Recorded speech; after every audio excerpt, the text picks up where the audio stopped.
kalau ambil gambar suka buat macam ni? Terimalah. Oh, terimalah. Saya suka menyentuh cahaya. Menyentuh cahaya. Sebab berangan, kalau ambil gambar ni kena berangan. Kena berangan, betul.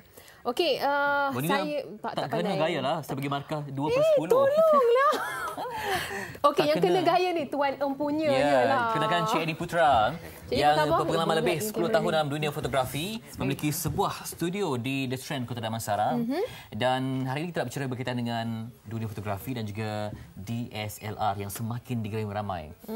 Okay. Ramai sangat orang ada kamera DSLR ni. Kita tengok ramai macam ala-ala professional photographer dah. Saya tadi DS tu Datuk Sri apa punya bukan Jadi DSLR ialah apa maknanya?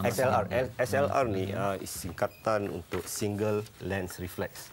Memang teknikal lah, bunyi dia terlalu teknikal kan. Tapi dalam banyak-banyak jenis kamera, SLR ni melihat menangkap cahaya. Kamera kerja dia tangkap cahaya. Orang Melayu kata tangkap gambar, ambil gambar, pukul gambar. English cakap snap the photo, shoot the photograph. Apa yang ditangkap oleh kamera ialah sebenarnya cahaya. Kalau kita lihat anatomi mata kita, mata manusia tu, kerja dia ialah menangkap pantulan cahaya daripada lampu-lampu yang banyak ni. Cahaya itu masuk dalam mata dan image tu jadi image yang kita faham. Jadi kamera dan cahaya tak dapat dipisahkan. Tak dapat dipisahkan. Jadi SLR ni lens kerja dia memang menangkap cahaya. Cahaya itu akan dipantulkan ke dalam body. Dan dalam body ni banyaklah kanta-kanta. It's the same as normal camera. It's the same. Konsep dia menangkap cahaya, tapi mekanisme dia tu. Dalam SLR ni lain. SLR tu lain. Apa yang lain? Contohnya, kalau apa yang saya lihat, apa yang dilihat oleh lens ni, adalah apa yang saya lihat dalam viewfinder ni. Sebab cahaya yang dipantul-pantulkan dalam prism. Kamera lain bukan macam tu. Kamera lain bukan. Contohnya, saya tak ada kat sini. Kalau kamera compact, kita tengok kat sini, tapi yang tangkap lensa dia dekat sini. Okey, kejap. Saya nak tunjuk satu gambar. Antara gambar yang diambil. Dan saya sempat berkongsi pengalaman dengan Cik Edi Putra tadi. Dia lebih suka ambil gambar karakter. Biasa Wanina ambil gambar sendiri kan? Tak ada. Tak pun. Semua karakter. Okay. Oh, I love this. So beautiful. Ini Nadia ke? Ini gambar Nadia ya? Kita kenalkan nanti. Okay. Ini gambar Wanina masa muda. Gambar Wanina masa muda tak ada mengena lah si Fitri ni kan. Okey, Kapal Tuan Kumizan. Si Paduka Baginda yang Pertuan Agong. Nampak? Okey, excitement. Okey, aksi. You catch the... Maknanya kan bila kita jadi fotografer ni, you cannot miss a single second. Tak boleh. Every second. Dia kena pandai baca karakter juga ya? Ya, kita kena pandai baca moment tu. Anticipate the moment. Macam mana nak baca moment dekat buku dia tak tulis dalam buku? Okey. Kalau kita ambil gambar macam contohnya Kumizan kita mesti tahu apa berlaku lepas tu. Selepas dia makan dia ke mana. Jadi kita kena anticipate sebelum tu kita dah agak dah ya. Sebab berbeza dengan penulisan, berbeza dengan kamera video, berbeza dengan puisi. Kamera hanya ada 4 border. Dalam ni saja kita boleh bercerita. Kan kalau tulisan kita boleh tulis 100 muka untuk ceritakan kisah ni. Bermaksud tak pilih yang cantik tapi pilih yang berkarakter. Berkarakter. Gambar Susi Madinah dapat kongsikan? Okey, tapi kamera tu penting. So, now yang kita pakai SLR ni apa yang perlu kita faham kalau kita dah beli kamera SLR? Kenapa nak beli SLR? Kenapa kita tak nak pakai video kamera handphone pun boleh ambil gambar kan? Betul. Kenapa? Satu, dia memang laju. Maknanya kalau kita angkat aja snap dah terus boleh snap. Kalau compact camera kita nak tunggu dia fokus dulu, by the time kita macam ni kan. Okey, baik. Tekan dah moment tu dah berlalu. Kelebihan SLR laju. SLR is laju. Focusing dia laju. Itu saja kelebihannya atau ada kelebihan lain? Kita boleh tukar lens untuk dia boleh ambil gambar kucing sampailah gambar kereta racing. Tukar lens. Tapi nak belajar dekat mana? Okey, belajar. Nak pakai SLR cara betul. Sebab ramai ada SLR tapi mungkin cara-cara yang kita pakai itu kurang. Di internet sekarang banyak informasi pasal SLR ni. Banyak workshop ataupun tutorial yang boleh di-download dalam internet. Ramai juga yang mengendalikan program-program workshop untuk beginners. Dia lebih kepada kita banyak eksperimen ni. Eksperimen. Kita kena rajin ambil gambar. Hobi apa sekalipun kalau tak praktis, Yes, that's right. It doesn't work. Okey, Nanti kita akan kongsikan. Jadi yang dititik beratkan, setengah orang sebut tentang nilai seni, tapi kita tak faham nilai seni itu maksudnya macam mana, gambar yang abstrak ke gambar yang macam mana? Nilai seni pada kamera ataupun fotografi. Gambar kalau saya bagi pada dua kategori. Satu, gambar yang untuk merakamkan sesuatu. Contohnya kita nak rakamkan gambar pasport. Target audience dia untuk pak-pak polisi ataupun pak-pak immigration. Tengok gambar kardinal kat pasport, kan? Ataupun gambar kalau couple yang baru dapat anak. Si suami ambil gambar anak dia tu baru lahir, tunjuk pada atuk dia, terus wow factor tu ada. Sebab dia hanya tertumpu kepada kecil saja dia punya kelompok tu. Tapi bila nak jadikan gambar kita seni, nak diterima ramai pakai, kita kena relatekan subjek tu, kena relatekan cerita kita dengan orang yang melihat. Orang yang melihat. Kalau gambar yang sama, gambar anak yang baru lahir, pergi kedai mamak, tunjuk pada mamak. Oh, very nice picture. What do you want to drink, sir? Dan dia tak boleh relate, dia tak kenal. Sebagai orang yang lama, boleh bezakan tak kalau di ramai-ramai fotografer tu, yang mana profesional, yang mana amatur? Boleh detect. Apa mungkin kelainan yang beza dia amatur ni. Amatur dia ambil gambar untuk dia. Dia tengok perempuan cantik, dia suka perempuan cantik, dia tak berhenti ambil gambar. Tapi kalau profesional, dia nak sampaikan gambar tu pada siapa? Dia fikir dulu. Penulis pun sama juga, dia buat dia buat ulang kaji dia buat research dia, baru dia menulis sesuatu. Fotografer pun sama, sebelum dia ambil gambar tu dia nak tahu who's the target audience. Tapi kadang-kadang saya mengagumi lah orang yang mengambil gambar ni sebab dia punya mata pada saya bukan di sini. Tapi mata dia di sini. Ada satu mata yang kita tak nampak tu. Dia kena sensitif. Orang yang mengambil gambar ni kalau pakai ambil tak ada perasaan pun tak jadi gambar kot. Kena adalah sikit sensitivity tu ya. Sensitivity dan seni. Okey. Boleh tak katalah kita nak ambil gambar? Kanan saya lah Nadia. Ya. Model kita hari ini. So what do you do kalau nak ambil gambar orang? Kita ambil gambar anak contohnya. Ada orang ada SLR dekat luar sana tu. So what is the best way to? The first thing kita kena tengok cahaya. Cukup ke tak cahaya kita nak ambil gambar? Macam saya datang tadi saya tengok. Dia dalam studio cahaya memang kena lebih kan? Memang banyak cahaya dia. So saya memang sengaja letak Nadia di sini sebab cantik je light ni atas. Alright. So first it's the light. First is the lighting. Okay. Nadia adalah Miss Cambodia bukan? Budak Nadia. Nampak karakter Nadia tu senyum macam mana? Okey, kemudian perempuan sendiri pun adalah satu seni. Ya, betul. Jadi macam mana nak menampakkan wanita lebih artistik di mata seorang fotografer? Betul saya, apa yang boleh bengkok-bengkokkan. Oi. Boleh gitu.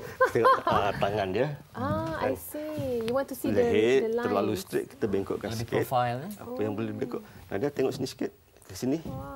Is that only for women ataupun kanak-kanak pun macam tu? Tak boleh. Kalau lelaki macam dia kan susah banget. Okay. So jadi bila kata nak bengkok tu kenapa? Nak bagi angle, shadow. Sebab all these lines yang menentukan cantik gambar tu. Kalau dulu kita tegak macam tu gambar pasport. Nak tengok cara Cik Edi ambil gambar. Style itu macam mana? Saya nak ambil half body shot. Tengok ya macam mana.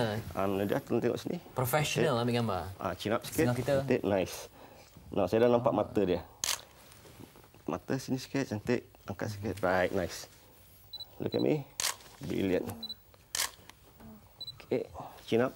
Maksudnya Walida, kalau orang tu berlaku jadi seorang fotografer, dia kena tahu supaya tak nampak. Shadow nak kena tahu kan.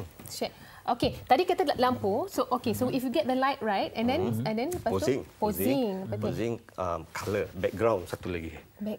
Background tu yang buat distracting. Kalau kita main ambil je, saya pilih banyak tempat ni. So saya pilih sini sebab biru di belakang. Tapi kalau kita keluar ke hari-hari biasa, katalah tadi gambar orang tua ni kan, memang cantik sebab background dia cantik, betul tak? Tapi kalau kita hari-hari biasa macam ni, jadi kita tak dapat tentukan background dia. So how do you? Okey, boleh tentukan actually. Sebab tu beza profesional dengan amateur ni. Dia macam ni je. Itu angle malas pada saya. Angkat, pap, ambil jalan ambil. Kalau you tengok fotografer, dia tengok dulu, dia tengok ke sini, atas bawah bersilat. Dia nak buang apa yang tak relevan dalam cerita dia tu. Dan dia nak masukkan apa yang dia nak ceritakan. Itu yang dia buat tu. Semua orang suka gambar close up. Terpulang apa yang nak disampaikan. Kalau kita nak cerita tu, kita di Langkawi, kalau kita close up muka kita je, tak sampai cerita sini di pun boleh Langkawi. buat, kan? Sini pun boleh buat. Kat rumah pun boleh buat. Dia depends lah. Kesilapan orang bila ambil gambar apa agaknya? Even though it's just a normal camera with our family. Apa yang saya macam gambar dia macam tak kurang benar dia. Apa dia? Macam ni semua orang ambil gambar. Okey. So macam ni kan. Kesilapan itulah apa yang kita nak sampaikan kepada siapa. I see. Okay. Kalau kita nak tunjuk pada mak kita kat rumah je, ini cucu mak ni kan. Tak payah lebih-lebih. Ambil situ dah cukup dah. Mak dia nampak cucu dia. Tapi kalau kita nak appeal to a bigger, macam you tengok gambar saya yang tadi, Cina you tak kenal pun. Ada seorang Cina tua tengah minum kopi. Oh, okay, this one. This one and another one. Black and white is always nice.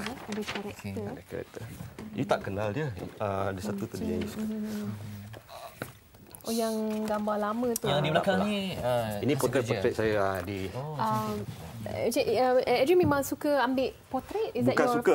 Kebetulan di studio tu ramai yang nak ambil potret. Kebetulan. Macam gambar ni, you tak kenal siapa orang tu. Tapi boleh relate. Feel dia punya loneliness. Minum kopi sorang-sorang dekat kedai. Ini dia kematian isteri apa? Saya tak tahu. Banyak cerita lah. Tak sempat. Okey. Ini tentang karisma. Hillary Clinton. Okey. Kamera, harga kamera. Harga, baik. Sejak tahun 2007 ke atas ni, digital kamera harga dia merudum-rudum jatuh. Dulu tak mampu nak beli ni. Yang profesional saja yang mampu beli. Bukan mampu pun. Maknanya dulu terpaksa tu berapa berhutang harga untuk beli sebab nak cari makan. Anggaran dia berapa? Anggaran sekarang daripada 2,500 hingga 3,500. It's a good camera. Dia asas lah. Termasuk cerita termasuk lens satu kit lens dengan body about 2,500 to 3,500 lah. Which is good already. Kalau compact camera pun dah dekat 2,000 sekarang ni. Yang kecil. This one? Okay, yang ini yang saya buat. Ini is a medium format. Beza dia sensor dia lebih besar daripada DSLR. Looks like a video cam. It looks like a video cam. Ini memang untuk cari makan lah. Ini untuk cari makan. Ada kamera cari makan ada ini. Bukan cari Sebab makan ada. Bila sensor dia besar, lagi banyak detail yang boleh di capture. Jadi kalau dibesarkan gambar pun tak pecah. Saya suka gambar ni.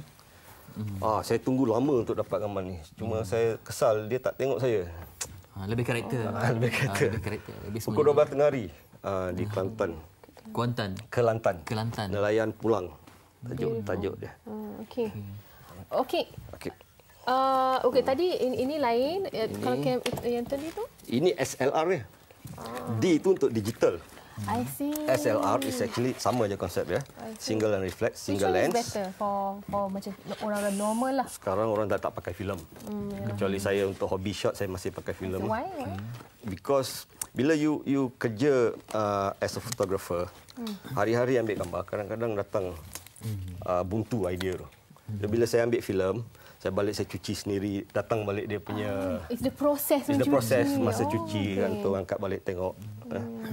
So for my hobby shot saya masih lagi menggunakan filem. Okay, Nadia ada posing lain tak? Saya nak tengok curve sikit Nadia, full body shot. Kiri sikit. Cantik. Why don't tiga-tiga sekali? Wadina sekali. Jom. Tak, Fitri jom lah. Tak. Tapi you janganlah pose saya tak reti pose ni. Wadina tipu kisah. I don't know. Saya komen Wadina. Senang je, TV3 punya standard. Macam mana? Okay. Lemak. Ini karakter berbeza ni. Okay, tak apa. Okay, so mungkin how do you capture this? There's two different people with two different characters. So what is the best? One can be smiling, one can be. Okay. Okay. You smile. The happy one. Ada rambut sikit. Alright. Posing sikit. Nice. Okay. So I look at her lah. Tengok. Dua finalis kita. Cewa. Alright. Dekat sikit, engage sikit. Alright, nice. Okay. Malunya. Depan orang ni. Berposing depan jutaan orang. Nice. I like that. Cik, can I have a picture please? Warna tengok saya. Dua-dua tengok saya pula sekarang. Right, beautiful. This is a half body shot. Itu dia Wadina asyik berfotografi. Terima kasih untuk Cik Dimsra berkongsi pengalaman ni.